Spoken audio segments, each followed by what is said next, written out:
All right. Well, welcome to my TED Talk. They're generally 15 minutes. Huh? TED Talk Plus Pro Max. Oh, okay. Yes, if you don't know me, Tyler Malone, the co-captain to this endeavor with Kevin, I suppose, for this year. So back when back in October, I did approach Ralph and said, "Hey, I'm wrapping up the Messier observation program through the Astronomical League, and I think I'd love to do a talk with it because I know we need people to give a presentation, but also like I did learn a lot of stuff through this. And you've seen the title, How Messier Taught Me the Astronomy, and I will say I know this is not our esteemed Charles Messier. Apparently, well, for one, when you try to do image generation with AI generators these days, they still don't like to use real people's likenesses, even though you're a dead 18th century astronomer. They just won't do it. So what this generator thinks an astronomer is pretty much the offspring of the Quaker Oats man and Einstein. So I thought it was hilarious enough to keep it, and also you tell like he looks like he broke his telescope down there also. So I don't know. AI right now is still a meme of itself. So the first thing I want to get into, though, a little bit of preamble. It's important for me to go back from the beginning of how I kind of started into this hobby,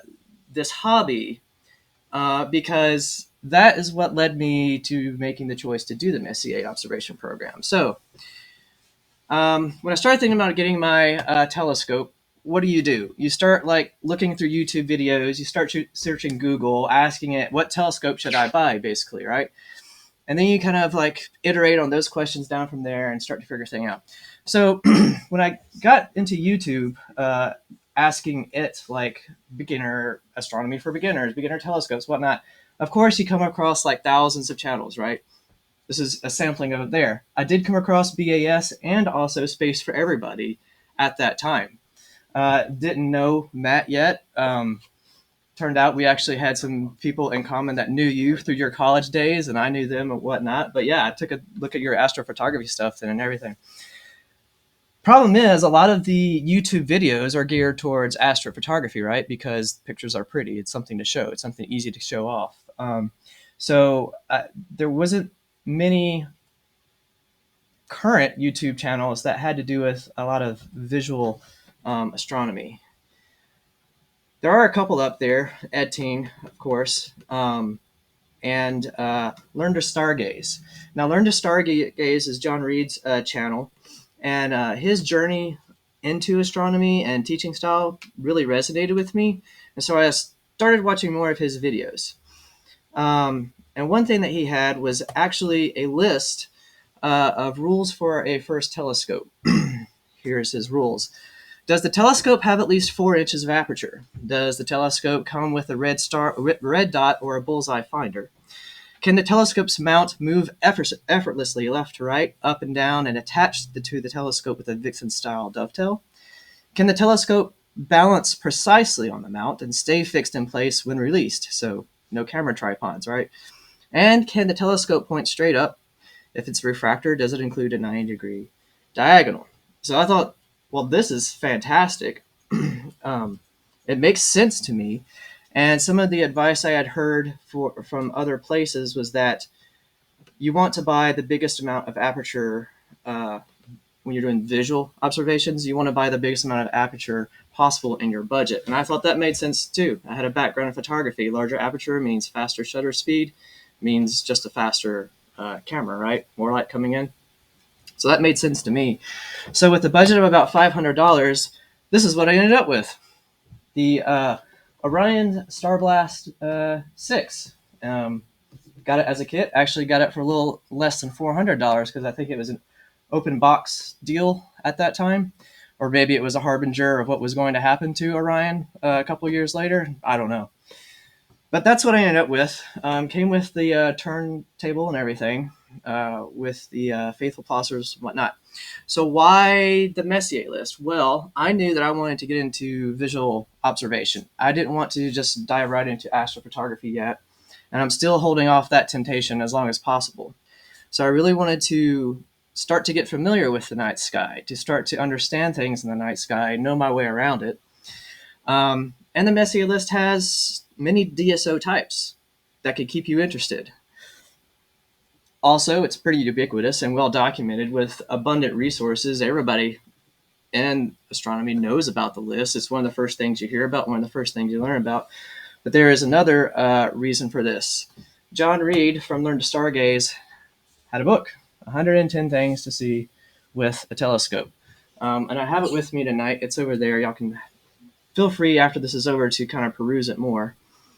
But his book turned out, I thought, was going to be great. And when I bought it, got it in my hands, I was like, yes, this is exactly what I needed. For one thing, it explains a lot at the beginner level. Goes into like telescope types and everything, how the telescopes work, who Charles Messier was, how to use the book and everything. It also breaks down the targets into seasons. So it doesn't just going to go 1 through 110. It says, hey, if you're in spring, here's the targets that are going to be coming up. And it explains that like you kind of have a 2-season window really to get these, because as they rotate around through the sky, or as we rotate around. And the book also includes star charts with the Telrad Finder view, just little subsamples of like full star charts, so you can sort of get the you can make the estimation of where that target is in the sky.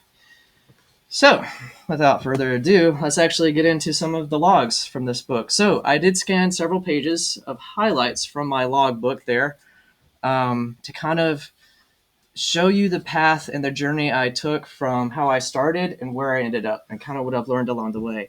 And if you see images that are paired with a logbook, those images were taken roughly at the time of the date of that log. So I tried to find images that also illustrated kind of the progression I was making.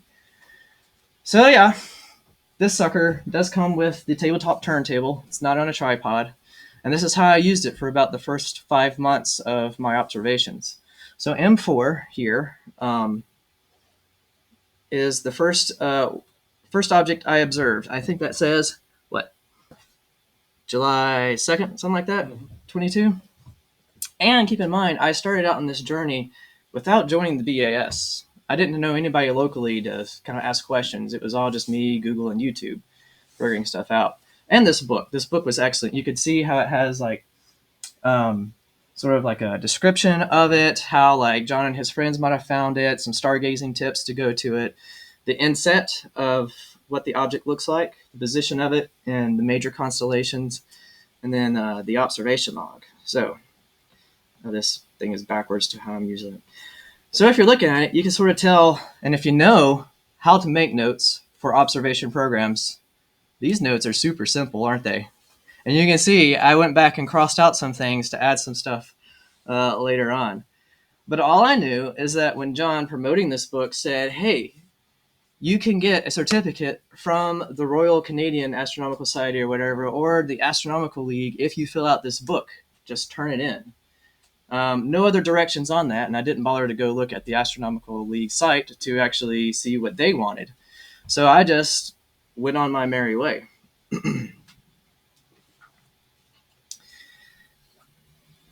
M50, the heart-shaped cluster. If you look at the notes now, there's a little bit more quality there. Still a slow growth. And this is now into the new year, winter of 2023. But you can see, like, I've added eyepiece focal length now. And if you look at the seeing and transparency, I had marked it out on the last one. I don't know if you could tell what I put down there. I think I had put, seeing below average, transparency, clouds. That's what I put for like the first observation. But in between then and this point, I had learned about the AL Seeing and Transparency Guide on their website. And I think they've updated it since then. But when I learned about it, you were making a subjective determination on how wavy the atmosphere is by the twinkling of the stars or the planets. And then you were also looking at the Little Dipper to see how many of the stars you could see for measurements. So that's what I started with, and that's what I ended up sticking with, so that I wasn't sort of changing horses midstream, so to speak. keeping everything consistent all the way through my observations.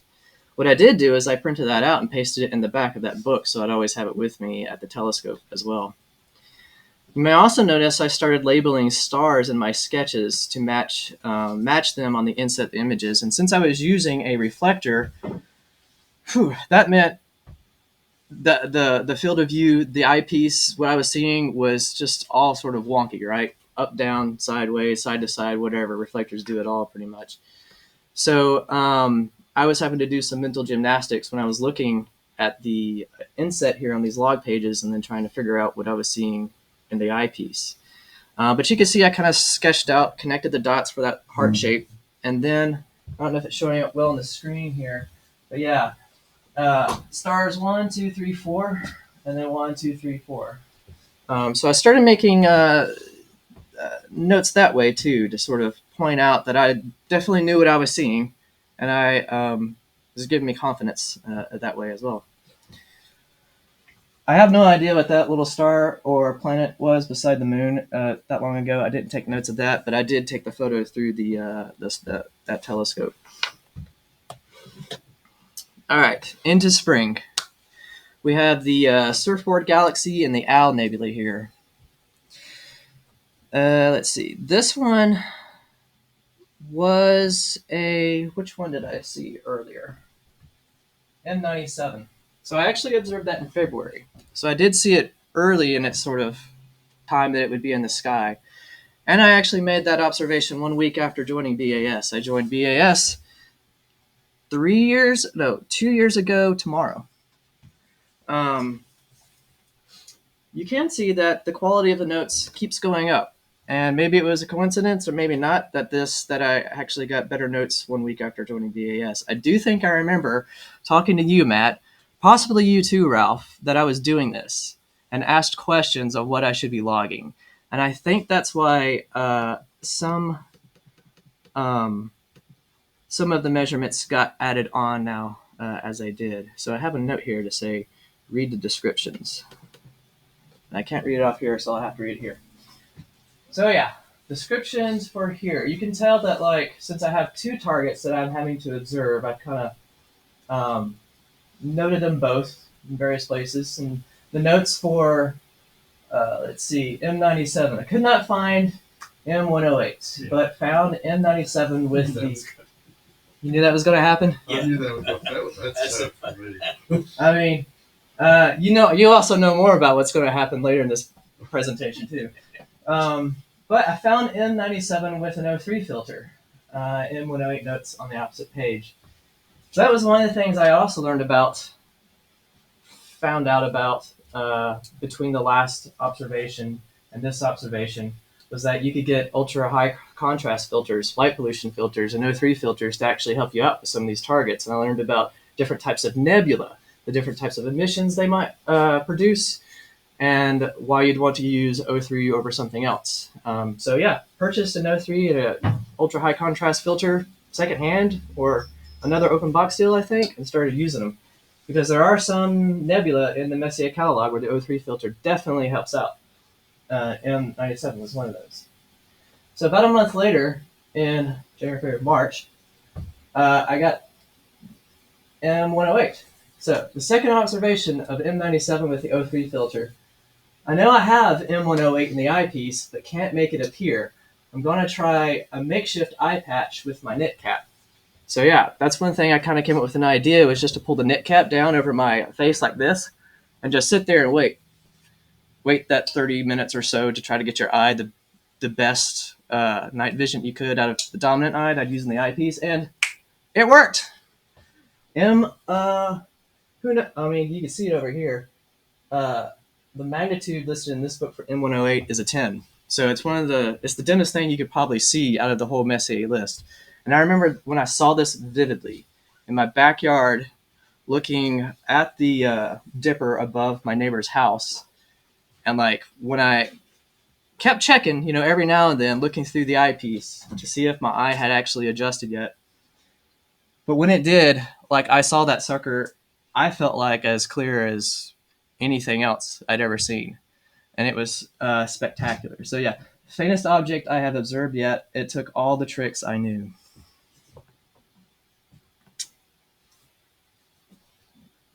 One of the other things I have here on the notes, you'll see up there next to the eyepiece, I guess the instrument focal length and aperture, I've noted Telrad. Well, I got a Telrad for Christmas because this book was using the bullseye Telrad finders, and I was like, it makes sense just to use that. Prior to the Telrad, I was using a red dot trying to find these objects and getting lucky probably in some cases. But I found that the star charts and his positions that he had on these things were extremely accurate. You were able to make very good guesses just off of those of where you needed to point your telescope. So yeah, I started noting which finder I'd used. But you know what? I still hadn't realized that Lat Long was preferred. I was just sitting there going, oh, I saw this at home, or I saw this at the soccer fields, or whatever.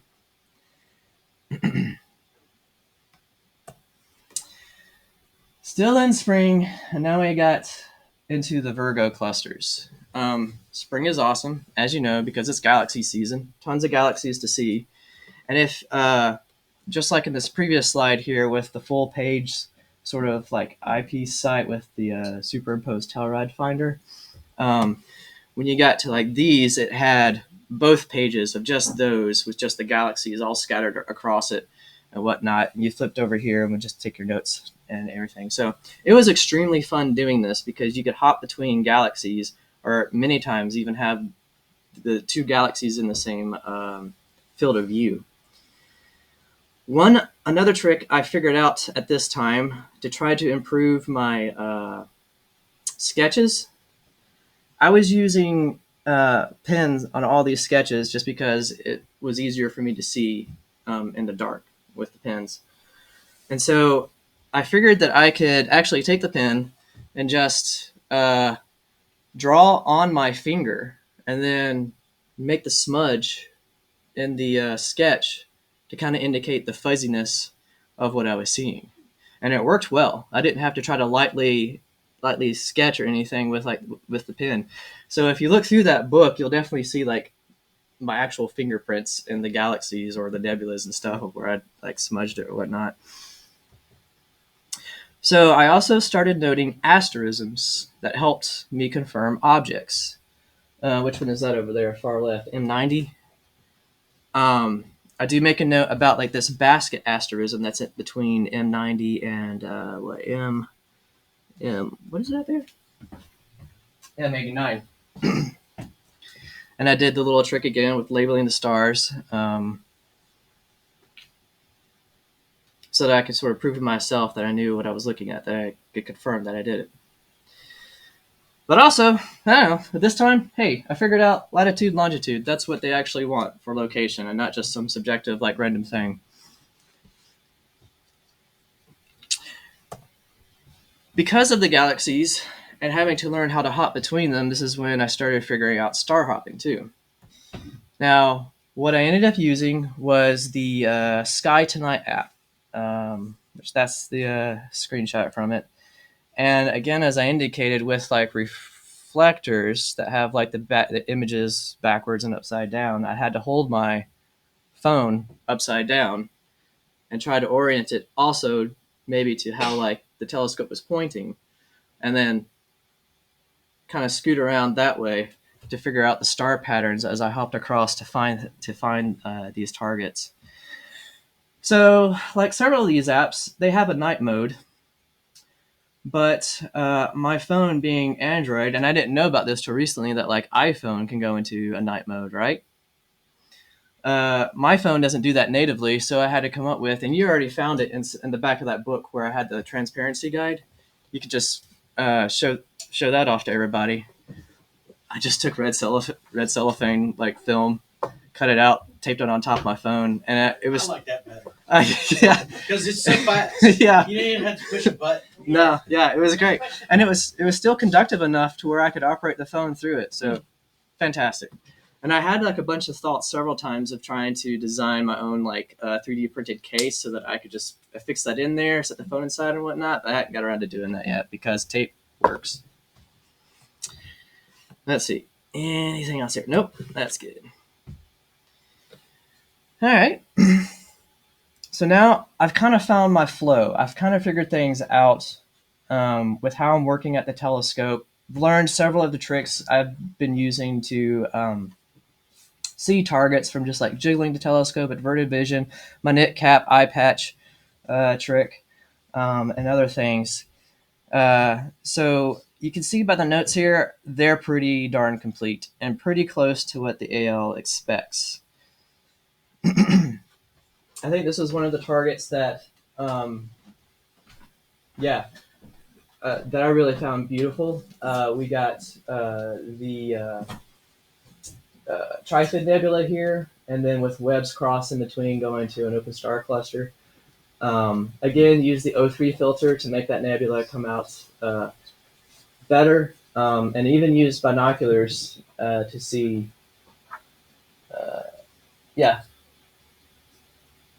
Even use binoculars during that observation to see some things as well. So, it was at this point that I had found the first 70 targets. And if you know about this program, when you get the first 70 targets, you can make a submission to the Astronomical League for the Silver Tier Certificate. But I knew that I didn't really want to send in this book as my log. For one, I wanted to make sure I could keep going out at night, making observations and recording them if it took a while to get the book back. And two, I was also maybe kind of afraid that it would get lost in shipping. And I didn't want to use that. And I'll also say right here, I also figured out that raising my tail rad to a higher point didn't make me feel like I was hugging the telescope anymore when trying to make a sight. So I found these risers online and had a friend 3D print them for me. And excellent. One of the best modifications I made during this whole ordeal. So what did I do if I didn't want to send in my book? I did this. I actually started keeping observations in a spreadsheet like this in Google Sheets fairly early on because I knew that I was doing this program. I knew I had to submit a logbook. But I also noted that you don't have to submit sketches with this observation program. So put them in a spreadsheet. It also afforded me the opportunity to add more data just for my own record keeping purposes than what you have to officially submit for the observation. So I have data up here about moon phases, if it was in the sky or not during that time, and also doing some calculations between aperture and the aperture and the focal length and the eyepiece to get the magnification number as well.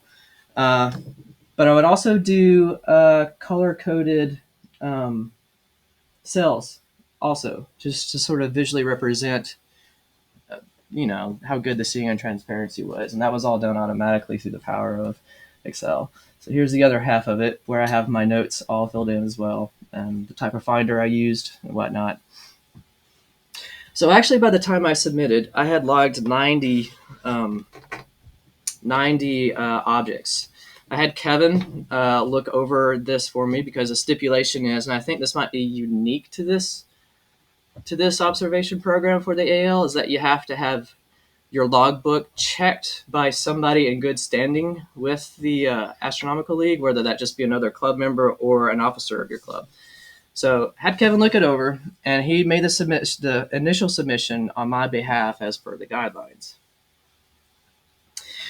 It really didn't take him long to get back to me. Mr. Krantz, I believe that's his name, sent me an email on July 18th, 2023, congratulating me on observing the first 70, or making my first 70 observations of the list, and included my certificate as well. But there is an additional document attached to this email. That sucker right there. So that is a very detailed list. Mostly 2/3 of it is how to write descriptions for your objects. I'm not gonna lie, when I saw this, it irked me a little bit. If you, we're gonna get to some examples here, but you can go ahead and read all that if you want to. Yeah. It's too much. Honestly, it irked me a little bit. Is this doc on their website? Nope. Good luck finding It's not. because I felt like this was sort of the joy of personal experience coming up against the dryness of academic rigor, I suppose, or something like, so to speak. So as I was reading this through, well, I was having fun about what I was doing. I was completely in the personal experience of what I was of this observation program. I was having fun talking and writing about what I was seeing in the eyepiece, but also what I was hearing as well. Like if you were to go back and look at the spreadsheet or through that book, you'll see. I think actually I have the notes right here. Yeah, for the Black Eye Galaxy M64, I described seeing a Lyriad meteor going through the eyepiece while I was observing the galaxy. And then for the Ring Nebula, I heard a barred owl, and I put that in my notes as well.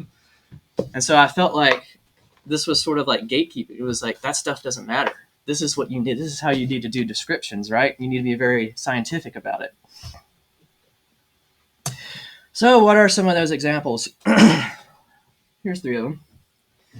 Does the galaxy or nebula have sharp edges? Does it fade gradually away to nothing? If it fades away to nothing, does adverted vision seem to increase its size? Does adverted vision help at all?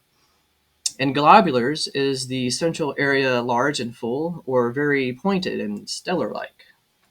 In nebula, are there any denser or lighter areas? Are there any stars involved in the nebula? So yeah, reasonable things, I suppose, but still, I was feeling grumpy. And then I got to this last part. Any other thoughts you have while viewing the object that might make it personal to you? After all, this is your observation log. Okay, well, they won me back a bit. Yeah. So it was still Glad a... you didn't check my log. Yeah, me neither. I think I may have said some bad words. There's several. I know. Well, it seems like Scott was then picking on me then, I guess. I don't know. So it was a little bit of a tough lesson to learn, but still a valuable teaching moment, I guess, so to speak.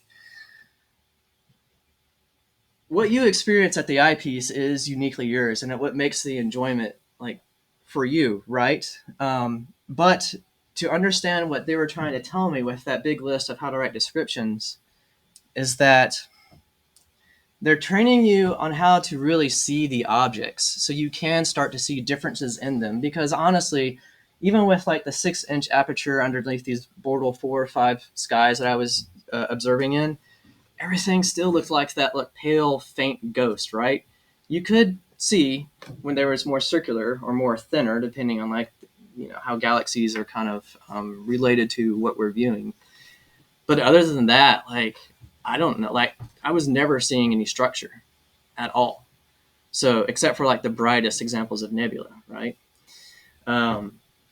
So officially, do what the AL says. Unofficially, hey, do what you want, I guess. All kind of ends up even in the end. All right, so back to a few more observation logs. M56.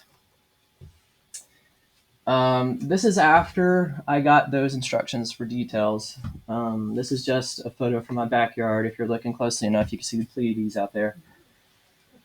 So if you see in the notes here, I did add a little bit more academic rigor, as I suppose you could say, to this for this cluster. The core not as bright as the others I have observed tonight, but the entire cluster is grainy, indicating some stars are resolved. Surrounding star field is average. So I started talking a lot about the star field too. If they were very bright, if it was a dense star field, if it was sparse or whatnot.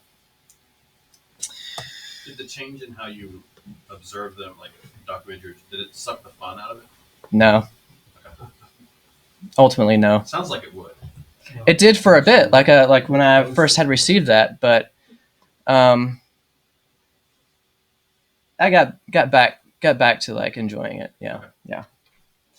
All right, M74. Some of you have probably known this was coming. M74 was the last and final object I observed. Why? Oh, because it's not really named the brightest galaxy out there. It's called the Phantom Galaxy for a reason. And even though the visual magnitude is listed a little bit brighter than that 10.01 here. It's a lie. Yeah, it is. It's nowhere near. It was the hardest one. But that's one of the things I found out too. Somehow, and Richard talked to me about this, or maybe it was Ralph. I don't know. The magnitude of objects does vary. It's not like absolute one to the other. It's probably a deep dive in how to get into like how these things are measured and why like something that is dimmer can technically be brighter than a 10 or something like that. But that's what I've learned. That's going to be a whole nother talk someday, I guess. So my notes for this one, all but the faintest of faint smudges under these skies. It took a long time to confirm the nearby pattern of stars. This object actually took 2 fall seasons. Initially, I was to say, I was trying to do this in a year. Failed because of this one. So it took me 2 fall seasons and roughly 8 to 10 nights to finally feel confident that what I was seeing was this darn galaxy. This photo over here was from one of those failed nights, and for good reason. The light from that photo is mostly moonlight. I was never going to see that galaxy underneath a full moon, but I had to try anyway because it was getting to the end of that 2023 season, and I just give it one more last shot. So yeah, found this in October of last year as the final one from my driveway. Now, star hop to it, or did you use the grid paper? Sorry? Did you star hop to it, or did you use the I grid? star hopped to it because by this point I was very familiar with that patch of sky and I knew that pattern of stars that I need to be looking at. That was one of the things that I figured out too along the way. I would approach the objects from different areas to begin with to see if I always ended up at the same pattern of stars if I was trying to see something that was pretty dim. And that was the method I used here. But it took all the tricks that I knew. I saw this in the driveway from my home. So I turned off all the lights outside and in. Didn't want any light coming out towards me. I hid in the shadow of my minivan. I parked my minivan across my driveway to block lights coming from like the neighbors or anything. I set up everything on the opposite side. I attached blankets to cover up the windows that weren't tinted to try to keep all that light on the other side of the van. I sat down with my back to the van so I was looking away from lights and everything. I used my knit cap trick again. But I had one other thing up my sleeve for this one. I set out to do this entire list with just this 6-inch reflector, but I gave in. That's what I used. So this is not the actual picture of our club's telescope, but the club does own one of these Orion SkyQuest 16-inch telescopes. Ned and Lynn owned it for a while, right? They owned it for several years. Had purchased it from the club and then donated it back to the club recently, and just in time for me to see M74. So Kevin came out, helped me set it up in the driveway. We got it sighted in and everything.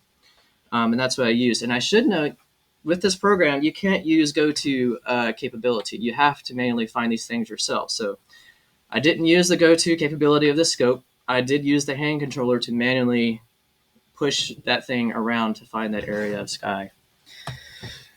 And here's what my setup looked like. This was a photo after the moment of finding that sucker in the sky. You can see how I've still got the star blast set up there because I was like, once I see this thing, I'm still going to try to see it in that star blast. Still have not seen it in the star blast. So I gotta say though, when I found it in the eyepiece, it wasn't like I didn't have a moment that I had had with all these other things that kind of just took my breath away. It was a little bit more of relief that the saga was finally over and that like I had resolved it. I did go inside and tell my wife, I was like, I did it. I finally finished it. And she was happy for me, of course, and came out and sort of saw everything. I tried to show her the image, of course. She didn't see it. But she grabbed this photo of me as I was putting the thing away in the garage. And I kind of liked it.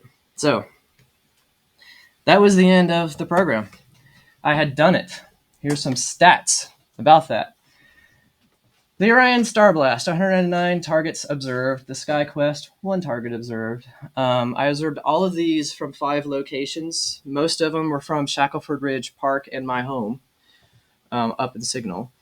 But I did find a few from Standing Stone State Park, one from over in North Carolina, above Maggie Valley, right there next to the Smoky Mountain National Park. And then another one from Mountain Cove Farms down in Georgia. It took me roughly 40 nights to observe all of these targets, including the 0 nights for M74. And then there were a couple of nights where I got out there and it just wasn't going to happen. It wasn't working. And it did take about 2.25 years plus 2 days for me to finish. Excuse me. And I was able to pull this chart for eyepiece breakdown from that spreadsheet that I had. And even though I had access at some point to some other like higher quality eyepieces, those Meade ones are like those 5000 series super wide angle eyepieces. What I always ended up pretty much going back to were the Plossels. Now, some of those numbers are inflated because that's all I had to begin with. But for some reason, I don't know, like paired with that telescope, that 25 and 10 millimeter, I know as like nerds in our hobby, we want to go for the more expensive eyepieces and everything because it's cool and it makes us seem important and everything. And I have looked through some of y'all's like expensive eyepieces. They are worth that money. But sometimes like those objects just fit right with those Plossels and they were fantastic. So here's what I learned. I learned how to measure subjectively seeing and transparency. I learned that the use of a Telrad was superior for my work.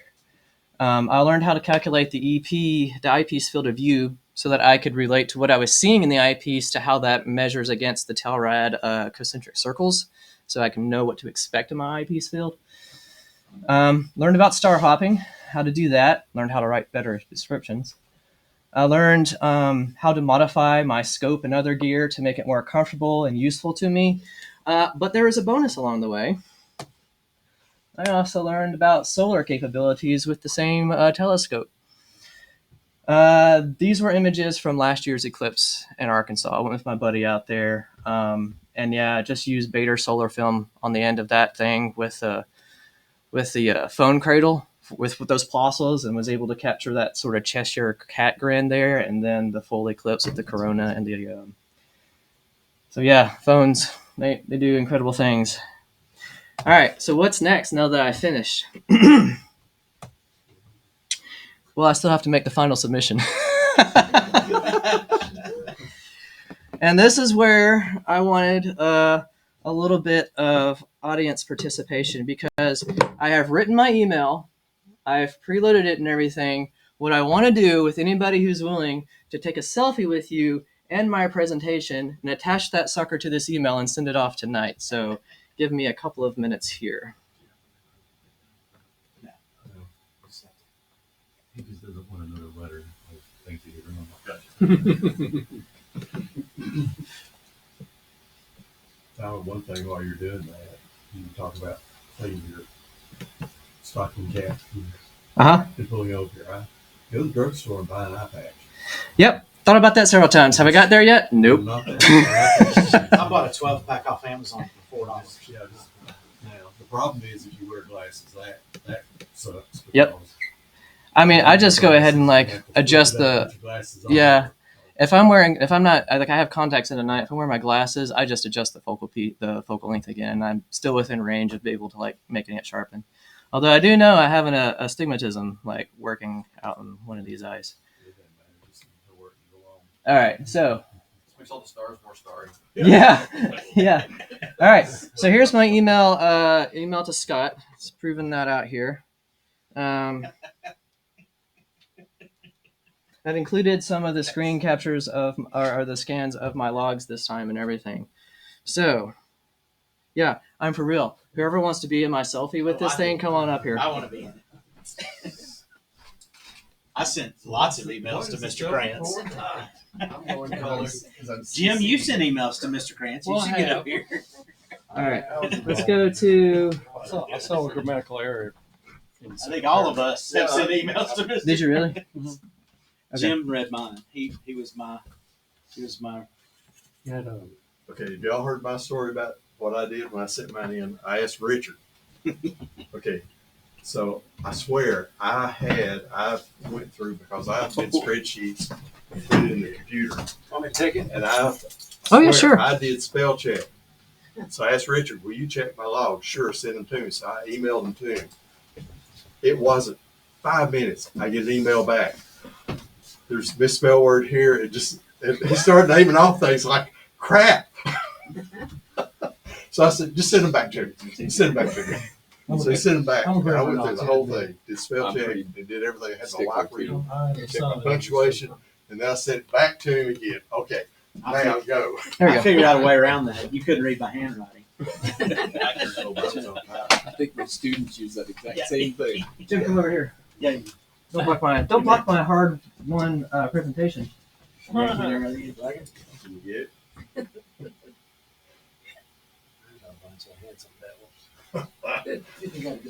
Thank you. All right. Have a seat, y'all. Good luck, Tyler. Thank you. Well earned.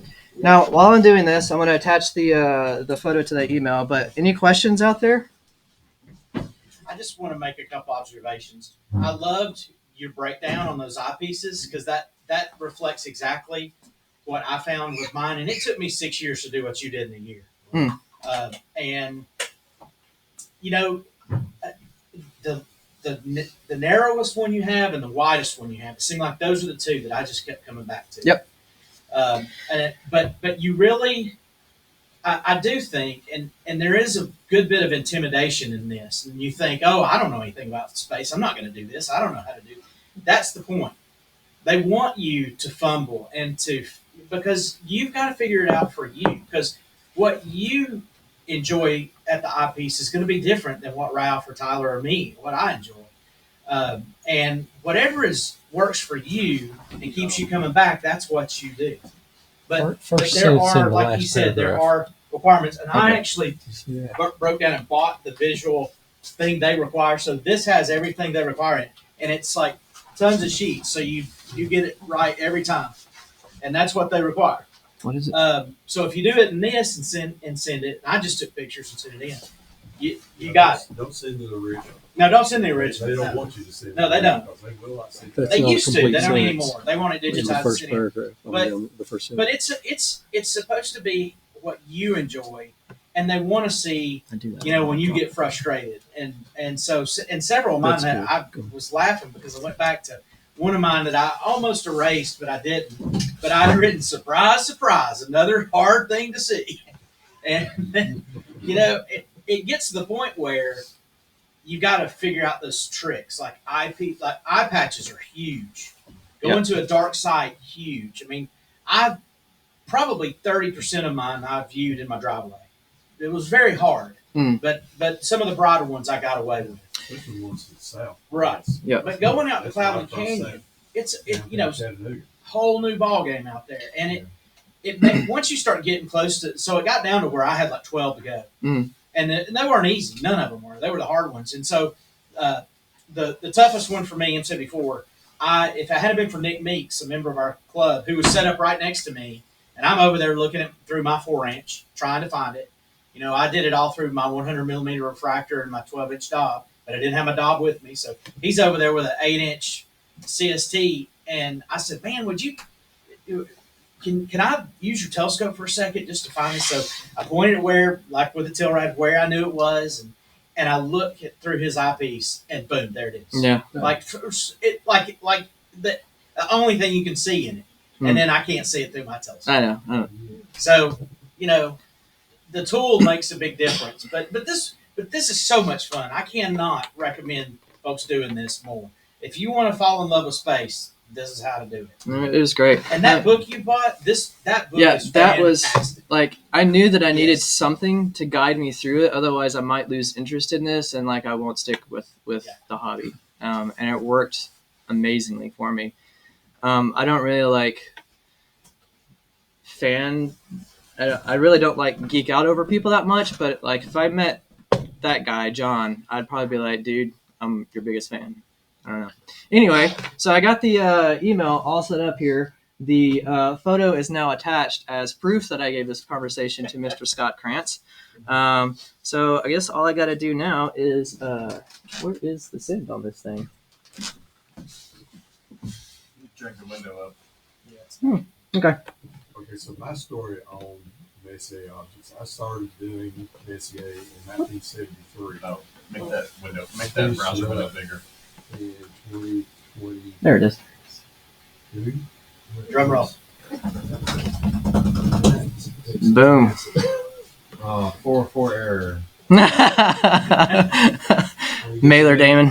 Good job. It is thinking about sending a long time here. How big's your Excel file? It's just a link. It's not sending okay. the file. Yeah, it's just a public link. Okay, through Microsoft Google Docs Yeah. or Google Docs. All right. Well, we'll keep that there. Yeah. So back to like that eyepiece thing, though. I had heard. I mean, higher quality eyepieces are going to be higher quality eyepieces. But I had heard from somebody else, read it somewhere, or it was in a YouTube thing, that was like, these manufacturers typically know what they're doing, and they will pair the right eyepiece with the scope to begin with when you buy these kits. And they'll end up being usually the right focal length for that scope. And I think that's kind of what I was seeing as well. So yeah, that pretty much ends my presentation. I went back too far. I'll bet you know the night sky like the back of your hand now. It comes and goes. But yeah, there is a greater awareness of that thing. But yeah, so thank y'all very much. Love to talk to anybody else about this one-on-one or anytime in the future. Thank you. And it looks like that email finally sent. Now you talked about the other programs too, right? You said you were going to. Right. No, I didn't say All of that. them. Kevin put me on the hook for saying I was going to talk to you all about the observation programs. No. Thanks. I Thanks a did. lot. I did start two others. I started the lunar observation and the double star program, and I'm 99% done with the lunar one. That one's pretty easy. 3-day-old moon. Yeah. Good luck. So if you are interested in doing this, the AL League sells guides for every list. So this is the Herschel 400 list, and I have the Messier list, but I think I